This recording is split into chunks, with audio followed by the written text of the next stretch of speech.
Ang radyodramang ito ng Noli Me Tangere ay inihahandog ng mga estudyante mula sa Grade 9 St. Paul, batch 2015 to 2016. At pinangunahan ni na Eunicia Dolatre, ang nagsulat ng manuskrito, Pauline Seaman, editor, at Chelsea Mosqueda, ang direktor ng buong radyodrama.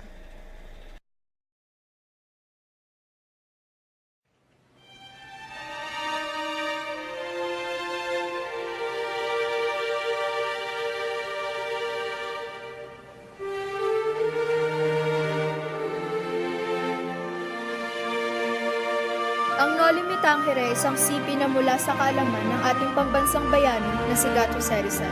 Siya ay isang taong may matatag na pagtingin sa kabutihan ng bawat nilalang, lalong-lalo na ng kanyang mga kababayan. Ang dakilang taong ito, bagamat patay na siya, ay buhay pa rin sa alaala ng bawat Pilipinong nagmamahal sa kanyang simulain. Atin siyang kilalanin, palalo gamit ang kanyang sulatin, ang Noli Me Tangere.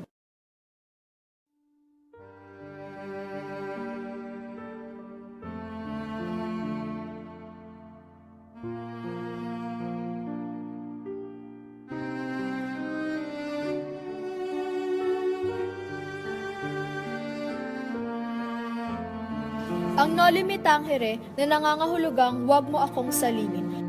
Ang kauna-unahang nobelang isinulat ni Rizal. Magdadalawamput-apat na taon pa lamang siya nang isinulat niya ito. Ang nobelang ito ay walang kamatayan kung paanong walang kamatayan ang kabayanihan niya at ang pagmamahal natin sa kanya. Ito ay sinasabi na isinulat mula sa dugo ng puso. Ating tunghayan kung bakit sadyang walang kamatayan ang nobelang ito.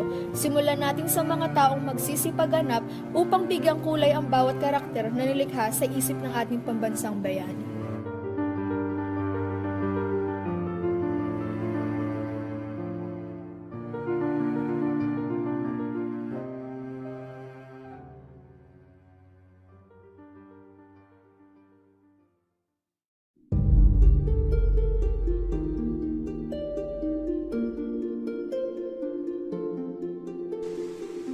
Don Crisostomo Magsaling Ibarra, na isa sa tinig ni Roven Pingol.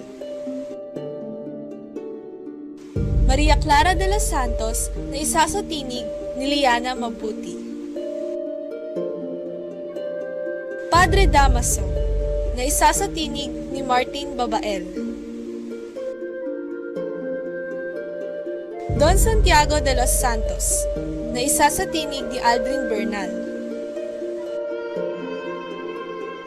Don Rafael Ibarra at Alfonso Linares, na isa sa tinig ni Aro Caravana. Piloso Potasio, na isa sa tinig ni Ezekiel Katunggal. Elias, na isa sa tinig ni Lance Estorninos. Sisa, na isa sa tinig ni Mary Ann Maceda. Padre Bernardo Salvi at Padre Hernando Sibila, na isa sa tinig ni Oliver Uy. Basilio, na isa sa tinig ni Rosmel Bruce. Crispin, na isa sa tinig ni Chelsea Mosqueda. Alperes, na isa sa tinig ni Zard Gubat. Doña Consolacion, na isa sa tinig ni Faye Reyes. Doña Victorina de Espadanya, na isa sa tinig ni Bea Fernando. Don Tiburcio de Espadanya, na isa sa tinig ni John Adolar. Tia Isabel, na isa sa tinig ni Samantha Camacho. Teniente Guevara, na isa sa tinig ni Andre Correa. Don Filippo Lino, na isa sa tinig ni Vince Fuenlabrada. Kapitana Maria, na isa sa tinig ni Eunice Monedera. Nol Juan, na isa sa tinig ni Mark Clemente. Salome, na isa sa tinig ni Jermaine Acacio. At ang ating tagapagsalaysay na si Rain Mayor. Ngayong nakilala na natin ang bawat karakter, kilalanin naman natin ang mga makapangyarihan sa lugar na paggaganapan ng ating istorya. Ang mga kasikyo makapangyarihan sa San Diego ay kinabibilangan ni Kapitan Tiago at ng Alperes. Bilisan nyo! Bilisan nyo ang pagmamarcha! Ang Alperes ay ang kalaban ng Kura sa kapangyarihan. Matagumpay siya, ngunit isang malaking pagsisisi ang pagpapakasal niya kay Doña Consolacion. Dahil dito, lagi siyang lasing at pinagmamarcha niya ang mga gwadya. Maging ang asawa niya ay binubugbog niya rin. Walang yaka! Palagi mo na sinasaktan ng aking damdamin. Hindi ka pa nakontento. Pati ang pisikal kong kanyoan ay binubugbog mo na rin. Lumayas ka sa harapan ko, o kaya maghiwalay na tayo. Ay hindi, mamatay ka na. Ang kanilang pag-aaway ay para na lang manok na tumitilaok sa umaga para bulabugin ang mga tulog. Pero balik tayo sa istorya. Isa sa mga makapangyarihan ng Alperes. Pero si Don Tiburcio de Espadaña, hindi ko alam. Balikan na lang natin ang istorya niya. Ako isang tao na nawala ng pag-asa. Sana ay matagpo pa ako ng liwanag sa bansa nito. Mukha ang liwanag niya ay magsisilbing tulog para makahanap ako sa madilim na kaya ang aking san.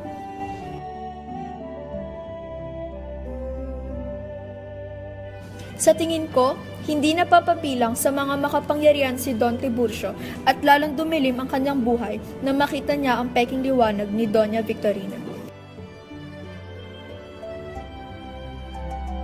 Para mahanap natin kung meron nga bang liwanag, simulan na natin ang istorya.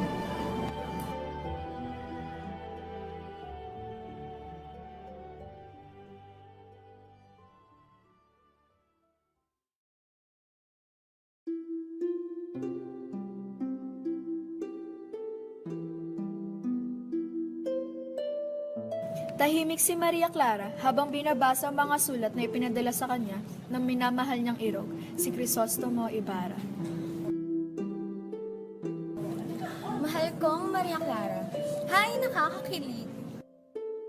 Gigil na binabasa ni Maria Clara ang sulat mula sa kanyang irog nang biglang dumating ang kanyang ama na tuwan-tuwa sa nakikitang ekspresyon sa mukha ni Maria Clara. Anak ko, hindi ka ba nagsasawa sa pagbabasa sa mga sulat ni Crisostomo Ibarra? Ay nako, kailan ba magsasawa kay Ibarang batang yan? Diyos ko. Hindi po, mahal kong ama. Pwede akong mamuhay araw-araw na ito lang ang aking binabasa. Ang kanyang mga sulat ay parang mga tinapay. Binubusog nito ang aking puso't kaluluwa. Kailan kaya siya babalik ulit? Pag-uusisa ni Maria Clara habang may malungkot na mukha. Anak ko, huwag ka sana mabibigla sa aking ibabalita. Ano po iyon, mahal kong ama? Ang iyong irog na sa Ibarra ay babag sa Pilipinas. Ha? Talaga? Kuritin niyo po ako, ama. Sampalin niyo datin ako para malaman kong hindi lang ito isang matamis na panaginip. Sinasabi ko na nga ba kulang na lang mabasag ng pinggan hawak ko. Hindi ka na naginip, anak. Hindi ka na naginip. Ang saya-saya ko, ama. Mas masaya pa kaysa sa mga ibong nagsisikantahan tuwing umaga. Pero kailan po ba mapapadpad ang kanyang munting paa dito sa ating tahanan? Sa susunod pa na linggo, maghahanda ako ng salo-salo para sa kanyang pagbalik. O anak, huwag mo naman sanang ikalungkot ang huli kong sinabi sa iyo. Hindi po, ama. Sa tingin ko, luha po ito ng kagalakan. Nakapaghintay na ako ng 7 taon para sa kanya. Ano pa kaya itong 7 araw lang? Napakasaya ko po, aking ama. Masaya din ako para sa iyo, munti kong anak.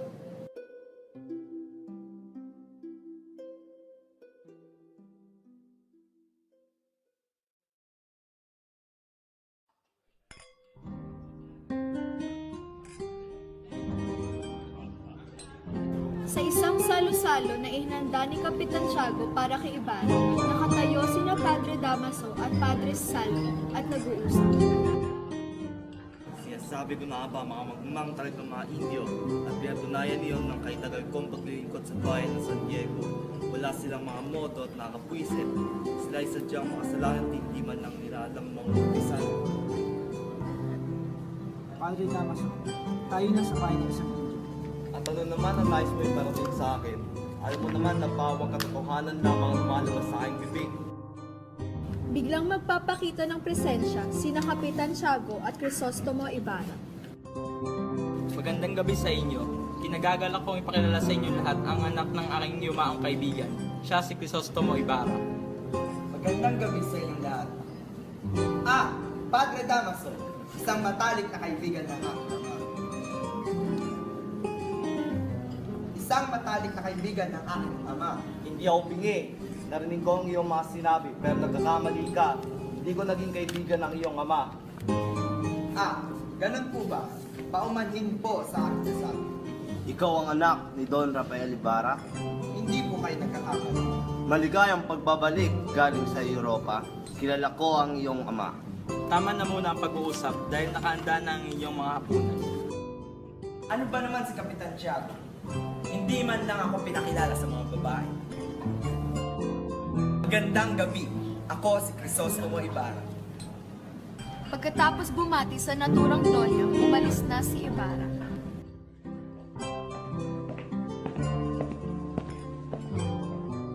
Ano ba? Ganyan ba ang tamang trato sa isang mistisa? Bulag ka ba? Hindi naman ako bulag. Sakto na yan, mas malinaw pa ang aking mata. Pinagmamasdan ko lang kasi ang iyong buhok na kulot. Alam kong maganda ako, pero hindi ibig sabihin ay pwede mo nang tapakan ng mamahaling saya ko.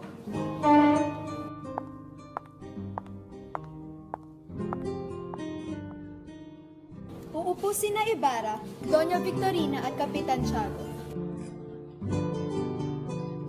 Uupo na sana si Padre Salvi sa isang silya, pero lumapit din si Padre Damaso sa silyang iyon. Padre Damaso, sige, dito ka na maupo. Hindi, ituloy mo na ang iyong plano tungkol sa silyang iyan. Sige na, matatanggap ko naman kahit ikaw ang umupo dito. Hindi, ikaw ang narapat kaya ikaw umupo dyan. Ikaw ang mas malapit sa pamilya Santiago. Sige na, maupo ka na, huwag ka nang mahiya. Pero ikaw ang padre sa lugar na ito. Ay, umalis ka na nga at ako na lang ang uupo. Kailan ka pa napadpad sa Europa, munting binata? 7 taon na po ang nakakaraan. Nakalimutan mo na siguro ang tungkol sa ating bansa. Sa totoo lang, lagi kong iniisip ang Pilipinas. Ako yata ang nakalimutan na ng bansang ito. Ilang buwan na akong hindi nakatatanggap ng balita. Hindi ko tuloy alam kung paano namatay ang aking ama. Ano naman ang pinakamagandang lugar na nagbisita? Pinag-aralan ko ang bawat bansa at alam kong may pagkapareho ang tema ng kabuhayan, politiko at relihiyon. At nalaman kong ang kalayaan o ang pag-aalipin ng isang bansa ang nagdidikta ng kasaganaan o paghihikaws nito. Iyan lamang ang nalaman mo. Sinayang mo lang pala ang iyong pera sa pagpunta sa mga walang kwentang lugar. Kung itatanong mga bata ay siguradong alam din nila iyan. Kitang-kita ang pagkadismaya sa mukha ng binata, ngunit hindi niya na lamang pinansin ang sinabi ni Padre sapagkat marami pa siyang gagawin. Mauna muna ako. Kakarating ko lang kanina at may mga bagay pa akong kailangan sikasuhin. Hindi ako papayag. Malapit na dumating si Maria Clara. Pupuntahan ko siya ng umaga bukas. Pakisabi na lang po sa kanya. Nakita nyo ba yon? Nakita nyo? Ganyang kabastusan ang pag-aaralan nyo kung pumunta din kayo sa Europa. Kung hawak lang ang gobyerno, ipagbabawal ko ang magpunta doon. Sa paglabas ni Ibarra sa handaan, palakad-lakad lang siyang nagmamasid sa paligid, ni hindi niya alam na sinundan siya ng tenyente sa paglabas. Sa kabilang kalye, may pulong ang ilang miyembro ng bayan na para bang may pinag-uusapan. Anong meron? Bakit may pulong doon? Tutungo na sana ang paa ni Piloso Potasio sa pulong, ngunit napansin niya ang dalawang bata sa simbahan. Tayo na mga bata, damdam ko na ipinaghanda kayo ng inyong ina ng pangkulang hapunan. Ayaw po kami paalis sa San Mayroon hanggang alas 8 ng gabi. Sumbat ni Basilio. Sana po ay makasweldo ako upang mabigay ko sa akin. Dagdag pa niya, pero ang pag-uusap ni Natasio at ni Basilio ay naputulan na pansin nila si Crispy. Nagugutom na ako. Tinawanan lang siya ni Pilosopo Tasio at umalis para dumiretso sa pulong ng mga tao sa labas ng simbahan. Sige, mauna ka nang dumaan. Tasyo, ikaw pala yan. Abay malamang, ano naman iyong binabasa mo? Tungkol ito sa hirap na tinitiis ng mga banal na kaluluwa sa purgatorio. Biglang lumitaw si Kapitana Maria at sisingit sa usapan. Ang agenda ng inyong pulong ay nagpapaalala sa matalik kong kaibigan, Rafael Ibarra. Tanda ko pa ang sinabi niyo sa akin noong una kaming magkita. Mabalik sa unang beses na sila'y nagkita, ito ang sinabi ni Rafael Ibarra. Isipin ang bayan, huwag ang sarili. Kung talagang mahal mo ito, sasabihin mo ang katotohanan at hindi nag-aalala kung ito man ay iyong ikasawi. Wika niya, Ano ba ang problema at ito ay iyong binalik?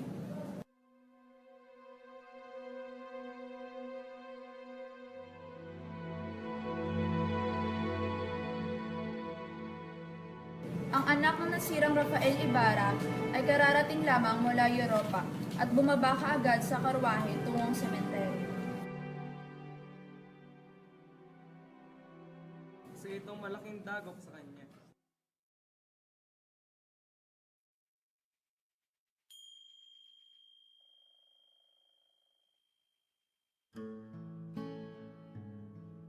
Naglalakad si Ibarra sa isang kalye. Pinagmamasdan niya ang paligid. Hay, 7 taon ako nawala at wala man lang nagbago dito. May biglang magpapatong ng kamay sa kanyang balikat. Binata, naging kaibigan ko ang iyong ama. Mukhang kilala niyo ang aking ama. Pwede ko bang itanong kung paano siya namatay? Hindi mo alam? Alam mo naman siguro kung saan siya namatay. Hindi ko din po alam. Wala man lang bang nagsabi sa iyo na matay siya sa bilangguan? Sinong namatay sa binungguan? Ang iyong ama! Ano?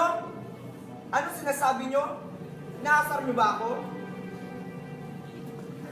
Nagkakamali po siguro kayo. Kilala niyo ba ang ama ko? Hindi ba sabi mo kanina'y ikaw ang anak ni Don Rafael Ibarra? Bakit siya namatay sa bilangguan? Kahit marangal ang iyong ama, nagkaroon din siya ng mga kaaway. Merong isang artilyero na humabol sa mga batang nang aasar sa kanya. Kamalasan, nakialam ang iyong ama. Maya-maya'y namatay ang artilyero dahil sa alta presyon. Napagbintangan ng iyong ama dahil siya ang dahilan kung bakit ito nawala ng malay. Dahil sa kanyang mga kaaway, hindi siya nakalaya at kasamang palad sa bilangguan na siya ay namatay. Bakit ngayon ko lang ito napati? Nakikiramay ako.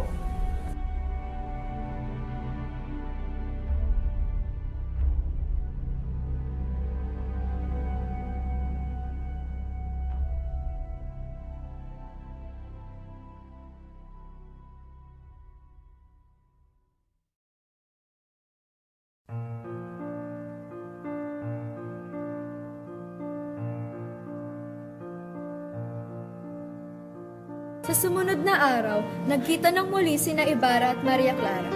Ito ang una nilang pagsasama simula noong nagbalik siya sa Pilipinas. Crisostomo, mahal ko ang Crisostomo. Sa dinami-rami ng mga babaeng nakilala mo sa iba't ibang bansa, hindi mo ba ako nakalimutan? Makakalimutan ba kita? Wala akong kapangyarihan na ikay hindi isip. Lagi din kitang naiisip. Kahit sa pilit kong alisin ka sa aking isip, ay hindi ko magawa. Naaalala ko, iyong mga panahon na nag-aaway tayo. Naaalala mo, nung isang araw na nagalit ka, naglagay ka ng koronang bulaklak na may kulay kahel sa ibabaw ng aking ulo. Pero kinuha iyon ng nanay mo at pinagdidikdik para gawing gugo. Umiyak ka noon pero tumawa ko kaya nagalit ka sa akin. Noong hinatid mo ako sa amin, naglagay ako ng korona ng dahon sa ibabaw ng iyong ulo. Natuwa ka't nagpasalamat, kaya iyon, nagbati na tayo ulit. May ipapakita ko sa iyo. Ito ang mga dahon na ilagay mo sa ibabaw ng bubong. Ay, tinago mo pa pala iyon? Siguro nga'y napaka-importante ko para sa iyo. Pero ako nga din, sa ulado ko pa rin ang iyong sulat ng pamamaalam na binigay mo sa akin noon. Nakasulat doon, mahal ko ang Maria Clara, ikinalulungkot ko na kailangan ko nang umalis. Sandali lang. Pasensya ka na, mahal ko. Dahil sa iyo, nakalimutan ko ang aking tungkol. Kailangan kong puntaan ang puntod ng aking ama. Ah, ganun ba? Heto, ilagay mo iyan sa puntod ng iyong ama. Mag-ingat ka. Mag-iingat ako para sa iyo, mahal ko.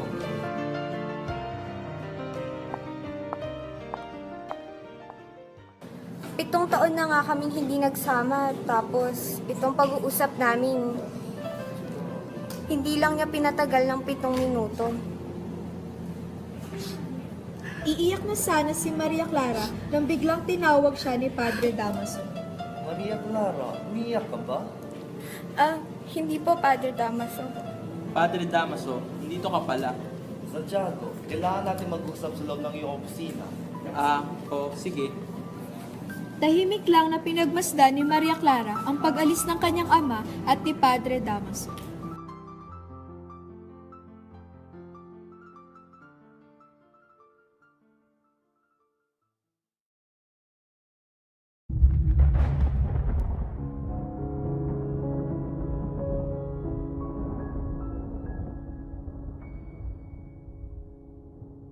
Sa sementeryo ng San Diego, may isang lalaking pumuhukay. Lalapit si Ibarra at ang kanyang alalay.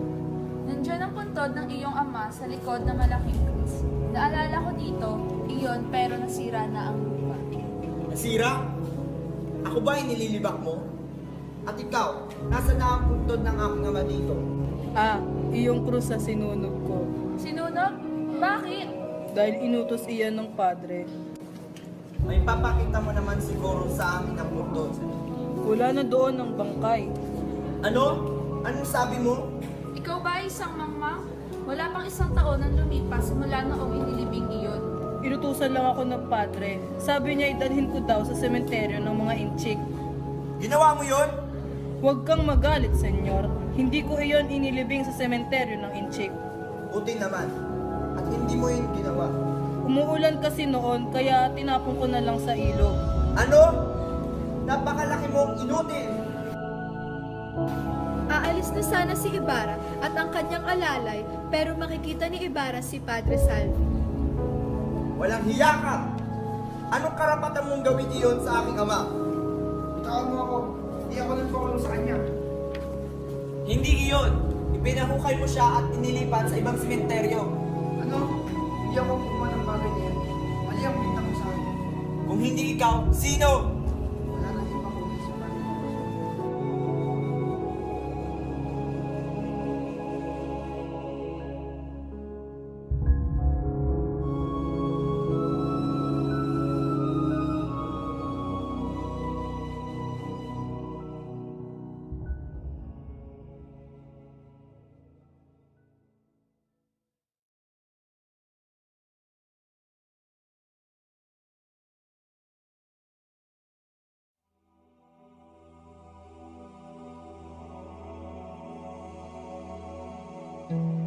Sa isang simpleng bahay, kumakanta si Sisa habang hinihintay ang mga anak.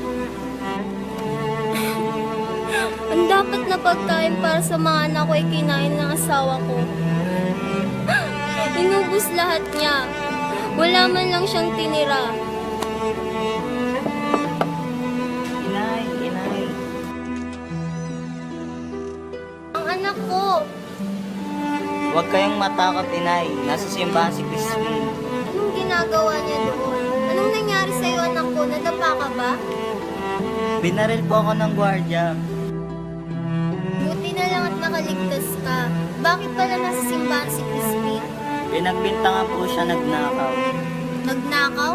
Mabait si Crispin. Hindi ibig sabihin sa pagiging mahirap natin ay magnanakaw tayo. Hindi nila pwedeng pagbintangan tayo. Ina, paano kaya kung kausapin ko ang iyong anak ni Don Rafael Ibarra para matulungan tayo? Ayoko na maging sakristan. Magiging pastol ako ng Bakat Kalabaw. Pag malaki na ako, hihiling ako kay Ibarra ng lupain. Pag-aaralin din natin si Crispin sa Manila. Aahon din tayo sa hirap inay. Oo, anak.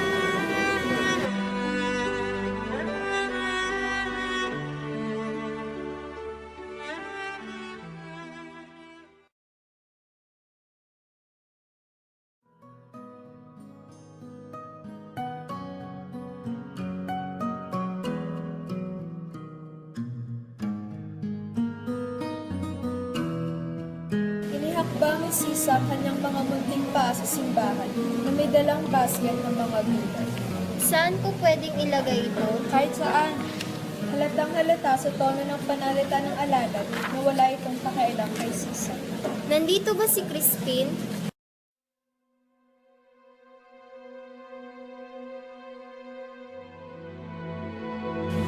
Si Crispin Bahamo. Nandito siya kanina pero tumakas siya kasama ang kanyang mga ninakaw. Papunta na siguro sa bahay niyo ang mga gwardya. Hanapin mo na ang anak mo. Palibhasa kasi barumbado ang kanilang ama. Kaya ganun din ang kilalabasan ng mga anak, mga walang modo. Larawan ng mayuming Pilipinas si Sisa. Kayumanggi ang kutis ngunit may angking kagandahan na unti-unting nawawala dahil sa pagdaralitang nararanasan nito sa kamay ng malupit na asawa.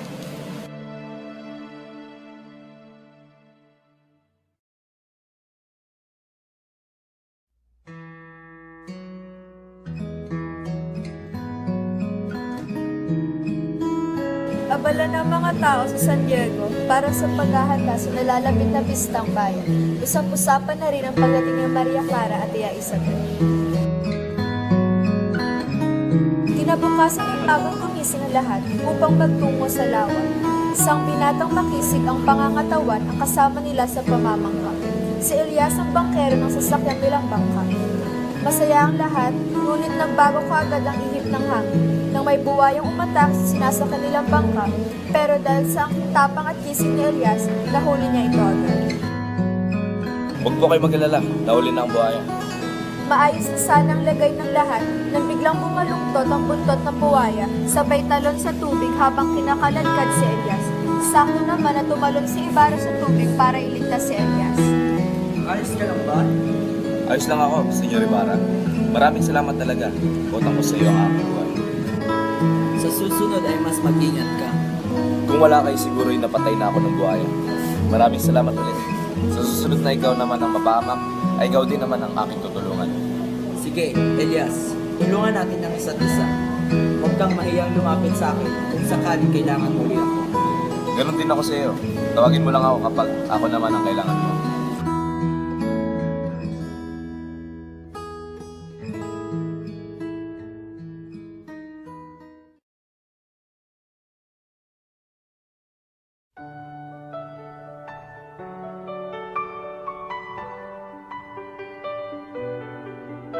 Gumayak na si Elias at agad siyang tumuloy sa isang kubong pag-aari ng babaeng tinatanggi ng kanyang puso. Walang iba kundi si Salome. Si Salome ay isang simpleng dalaga na sa unang tingin ay hindi mapapansin ang kanyang kagandahan. Akala ko'y sa batis ka magdaraan. Hindi maaari, Salome.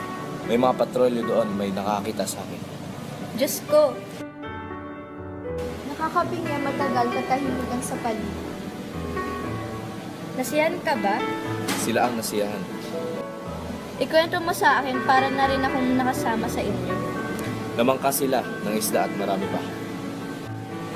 Elias, malungkot ka ata. Hindi na napigil ni Salome ang luma. Kaninang niya pang pinipigil. Alam ko, malungkot ang buhay mo. Nangangamba ka na baka mahuli ka nila. Paalam na, Salome.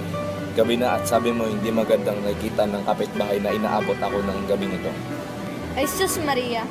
Araw at gabi, wala akong iniisip kundi ang hapon para dumating ka. Ngunit ngayon, iniisip ko pa lamang na magkakahiwalay na tayo, parang hindi ko na yata kaya. Salome, lagi ako nangangamba dahil baka mahuli ako. Pero nung dumating ka, naibsan kahit papaano ang pangamba ko. At ngayong aalis ka na, parang ibinubulong sa akin ng Diyos na ikaw ay regalo na nagpapasaya at nagbigay ng tapang sa akin. Ngunit, hindi pwede na sa'yo lang ako umasa. Habang buwan, paalam sa loob ng mahal ko. Napakasakit. Napakasikit nito. Si Elias ang nagbigay sa akin ng buhay, pero gayong wala na siya, para akong sigarilyo na dahan-dahang nauubos.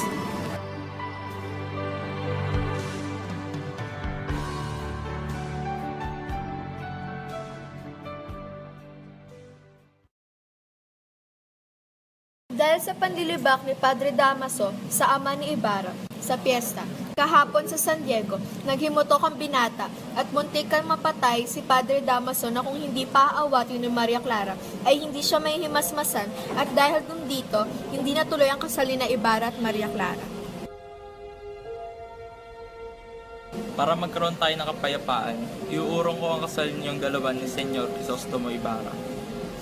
Ama, huwag niyo po itong gawin sa akin. Mahal na mahal ko po si Crisostomo. Hindi na magbabago ang aking pasya, pero huwag kang mag-alala, anak ko, dahil ikakasal ka pa rin. Ama! Gusto kong pakasalan mo ang pinsan ng aking bayaw, pamangkin ni Don Tiburcio de Espadanya, si Alfonso Linares. Padre Damaso? Bakit? Nag-aarte ka? Napakaswerte mo dahil pumayag ang pamangkin kong pakasalan ng isang babaeng hindi man lang nahigitan ng aking ganda. Iya, kumalma ka lang. Doña Victorina? Ikaw, huwag mong tatanggihan si Linares kung ayaw mo magkaroon ng gulo. Iya, tama na. Hayaan mo muna si Maria. Nagulat lang siya sa nangyari. Maria Clara, iha, siya ang gusto kong pakasalan mo. Tumahimik kayong lahat. Anong karapatan yung diktahan ng aking puso? Ang puso ko'y nilikha para lang kay Ibarra. Si Ibarra lang at wala nang iba. Sinisigawan mo ba kami? Oo, dahil mga walang hiya kayo, mga inutil at walang puso. Napakabastos mong babae ka. Iha, tinig ka sa akin. Si Linares ang gusto kong pakasalan mo. Kung hindi ka papakasal sa kanya, magmamadre ka, anong pipiliin mo? Anong karapatan yung papiliin ako? May karapatan ako dahil ako ang iyong tunay na ama.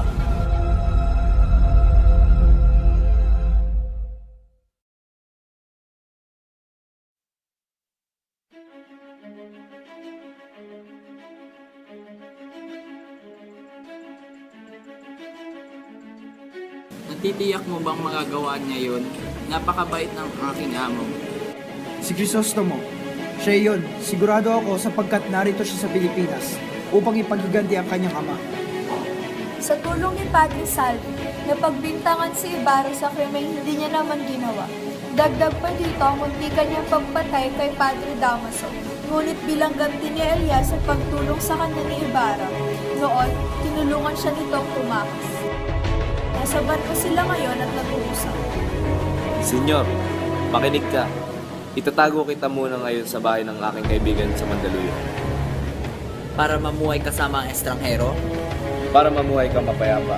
May kaibigan ka sa Espanya. Elias, naghirap ka dahil sa aking pamilya at 2 beses mong niligtas ang buhay ko. Malaki ang utang na loob ko sa iyo. Pinayuhan mo akong umalis ng bansa. Kung gayon, sumama ka sa akin. Mamuhay tayo ng parang totoong hindi ako magiging masaya sa aking bansa, pero pwede akong mamuhay at mamatay sa Espanya para sa aking bansa. Senyor, nandito tayo doon sa buwan at nasa ilalim din tayo ng parehong buwan. Pero ngayon ka lang nagsabi sa akin hindi. Nag-iiba ang tao, Elias. Bulag ako noon, pero ngayon alam ko na ang katotohanan. May maririnig silang paparating. Senyor Ibarra, higa! Hihiga si Ibarra. Tatakpan siya ni Elias ng bayo. Lilituin ko sila. Habulin nila ako. At ikaw, iligtas mo ang sarili mo. Hindi, dito ka lang. Magigirap tayo sa puntod ng lolo mo sa bisperas ng Pasko. Ayun siya. Parilin mo na siya at huwag mong iiwan ang hihina pa.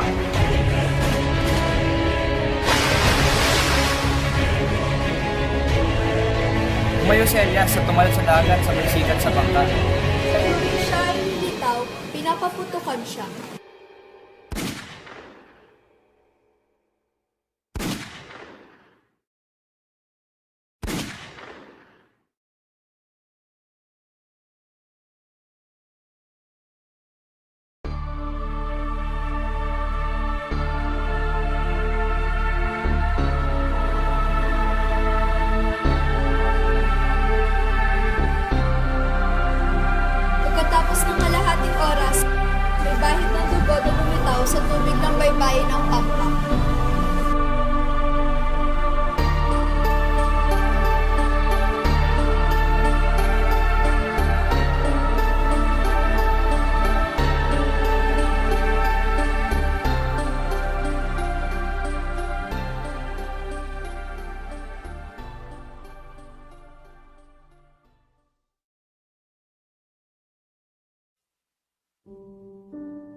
Clara habang nakatingin sa isang diaryong naglalahad ng patay na si Ibarra. Iha, nagulat ba ita? Hindi mo may nasanang dalaw ko sa kasal mo? Bakit Maria? Malamig na kamay mo. Isma ba ang pakiramdam mo? Sabihin mo sa akin kung anong problema. Alam mo namang mahal kita, hindi nga ito napagalitan. Bakit anak? Dahil ba kay Linares? Hindi dahil sa kanya. Mahal mo pa ba ako? Anak, Kung mahal mo ko, protektahan mo ang aking ama at pilitin mo siya iurong ang kasal namin ni Linares. Basta't buhay siya, kaya kong magdusa at maghirap. Pero ngayong pinatay na siya, wala na akong dahilan para mamuhay. Kung buhay siya, papakasalan ko si Linares. Pero ngayong patay na siya, magmamadre na lang ako o kaya magpapakamatay. patawaran mo ako anak sa mga kasalanan ko sa iyo. Kung mahal ako makasal ka sa mga hindi mo naman talaga mahal. Magmamadre na lamang ako. Anak, hindi pwede. Kailangan maikasal ka sa ibang lalaki dahil hindi kita mababantayan magpakailanman. Magmamadre ako o mamamatay. Anak, bili mo na kahit sinong lalaki. Ayos lang sa akin. Pipiliin ko ang pagmamadre. Sige, kahit masakit sa aking kalooban, magmamadre ka. Ayaw ko mamatay ka. Totoo nga pa na may Diyos na nagpaparusa. Sana'y ako na lang ang parusahan at huwag ang anak ko.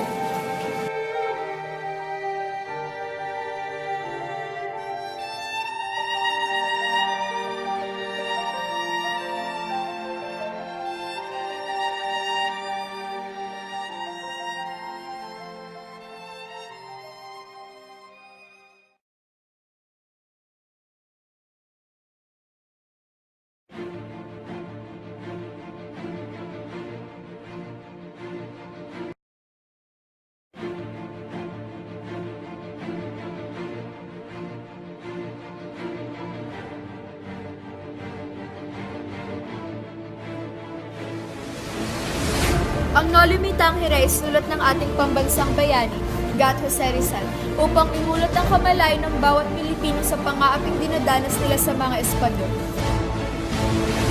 Nakasaad din dito na dapat tayong lumaban at huwag manahimik at huwag magbulag-bulagan sa mga kabaluktutan ginagawa ng ibang tao.